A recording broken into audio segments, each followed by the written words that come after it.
bitch, I'm bustin' now.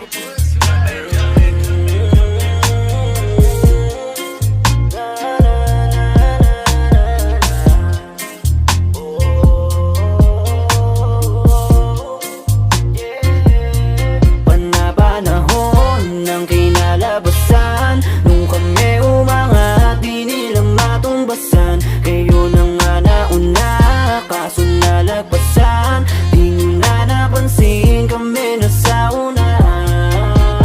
Ano ang nangyari? Bakit parang kayo pa ang napag-iiwanan? Kapag kami gumawa, lagi nyo talaga na matatandaan. Kahit na saan, lagi mo ako mapapakinggan. Gumagalaw na palihim lang, pag-angat namin ng iyong tignan.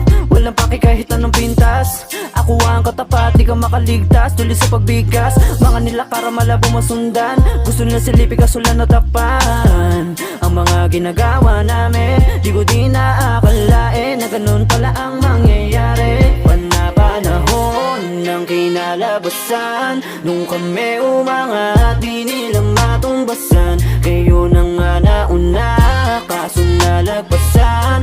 Di nyo na napansin, kami nasa una.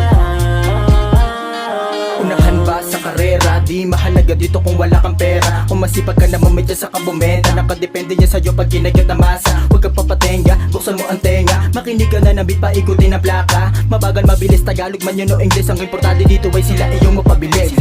Ang gusto kong malaman nyo na kaya ko rin, na sumabay sa idolo na hinangaan nyo rin. Paggawa ko mikropono, alin ang dapat gawin. Binubulong sa utak ko kung ano sasambitin. Marami dyan iba o lahat yan magagaling. Umira na sarap, wala nang dapat pa na gawin. Pero ako sinisipagan lahat ay gagawin. Naabutin ko yung tuktok hanggang tawagin na king. Ang pagtutong sa intablado akin di pinangarap. Makakulab sa traka mga idolo na may hawak na titulo, na matagal na din natin pinangarap. Estilo na 100% na bumubuhat at mabigat na bara na malabo nyo na mabuhat. Mahihilo sa agos ko na para bang dinuduyan. At sino man na sumabay sa akin ay mahatulan. Hindi ko titigilan ng